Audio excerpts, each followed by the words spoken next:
নমস্কাৰ। এই মুহূৰ্তত লৈ আহিছোঁ অসমবাসী ৰাইজৰ কাৰণে সন্ধিয়াৰ কেইবাটাও বিগ ব্ৰেকিং নিউজ। আজি হৈছে 9 ফেব্ৰুৱাৰী।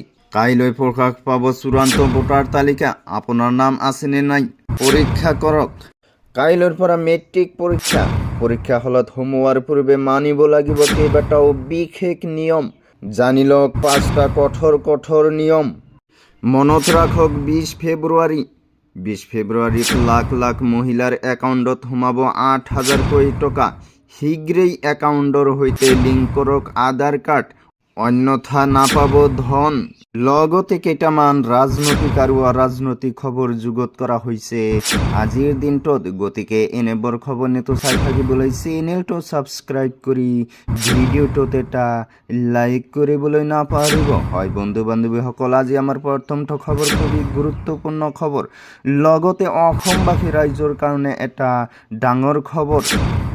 অসমৰ কোটি কোটি ভোটাৰলৈ ডাঙৰ খবৰ। নিৰ্বাচন আয়োগে সাজু কৰিছে চূড়ান্ত তালিকা। খুচৰা তালিকাৰ পাছত লাখ লাখ আপত্তি আৰু আবেদনৰ শুনানি সমাপ্ত হ'ল। 10 ফেব্ৰুৱাৰীত স্পষ্ট হ'ব কাৰ নাম থাকিল আৰু কাৰ নাম কৰ্তন হ'ল। আপোনাৰ নাম আছেনে নাই পৰীক্ষা কৰক। কেনেকৈ চাব আপোনাৰ নাম? নিৰ্বাচন আয়োগৰ অফিচিয়েল ৱেবছাইটত গৈ পৰীক্ষা কৰক। voters.eci.gov.in ত গৈ চাব পাৰিব ভোটাৰ তালিকা। আপোনাৰ নিজৰ সমষ্টিৰ বিয়ালুৰ ওচৰতো এই তালিকা উপলব্ধ হ'ব। মুকলি হ'ল হেল্পলাইন নম্বৰ। আৰু যিকোনো সমস্যাৰ বাবে ফোন কৰক 1950। তাৰ পিছত জনাই আছোঁ আমাৰ দ্বিতীয়টো খবৰ, খুবেই গুৰুত্বপূৰ্ণ খবৰ। লগতে অসমৰ ছাত্ৰ ছাত্ৰীৰ বাবে এটা ডাঙৰ খবৰ। কাইলৈৰ পৰা মেট্ৰিক পৰীক্ষা। কাইলৈ পুৱা 9 বজাৰ পৰাই আৰম্ভ হ'ব পৰীক্ষা। কেন্দ্ৰত সোমোৱাৰ আগতে জানি লওক এইকেইটা কঠোৰ নিয়ম। পৰীক্ষা কেন্দ্ৰত সামান্য ভুল কৰিলেই বিপদত পৰিব পাৰে পৰীক্ষাৰ্থী। ৰাজ্যত 4,38,565 গৰাকী পৰীক্ষাৰ্থী অৱতীৰ্ণ হ'ব মেট্ৰিকত। মুঠ 1046টা কেন্দ্ৰত অনুষ্ঠিত হ'ব এই পৰীক্ষা। প্ৰতিটো পৰীক্ষা কেন্দ্ৰত CC কেমেৰা আৰু সুউচ্চ দেৱাল থকাটো বাধ্যতামূলক।